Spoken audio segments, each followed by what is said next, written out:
नमस्कार मित्रांनो, मी तुमचा मित्र बन्नी सानप. मित्रांनो, आज धुरंधर 2 हा मूव्ही रिलीज होतोय. ॲक्चुअली काल रात्री पण त्याचा एक शो होता 18 तारखेला. मी त्याचा Insta स्टोरीला ठेवून सांगितलं होतं तुम्हाला. तर मी पिक्चर बघितलाय. तुम्हाला एक थोडक्यात रिव्ह्यू देतो पिक्चरचा.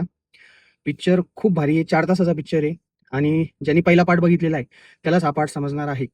आणि 4 तासामध्ये तुम्हाला एकही मिनिट असं वाटणार नाही, की बोर झालंय किंवा काही.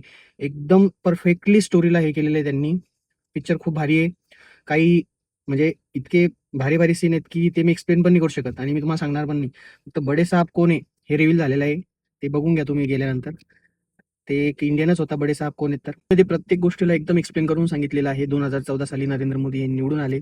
त्यानंतर नोटबंदी का झाली, कशामुळे झाली, त्यांनी पाकिस्तानवरती किती इफेक्ट पडलाय, ते कशाप्रकारे हवाला थ्रू आपली फेक करन्सी इंडियात आणून यूपीचं इलेक्शन जिंकणार होते 2017ला, तेही दाखवलेलं आहे, की ते कसं पूर्ण नोटबंदीमुळे सगळं त्यांचं हे झालेलं आहे. मित्रांनो, पिक्चर खूप भारी आहे. तुम्हाला 4 तास बिलकुल बोर होणार नाही. एकदम भारी वाटेल.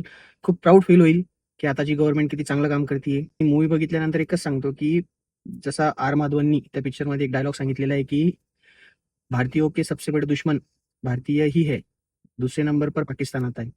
ही गोष्ट एकदम सत्य आहे. तुम्हाला पिक्चरमध्ये बघून कळून जाईल. पिक्चर खूप भारी आहे मित्रांनो. बिलकुल मिस नका करू. सगळ्यांना घेऊन जा. सगळे जाऊन बघा. कारण की अशा मूव्हींना आपण प्रमोट करू.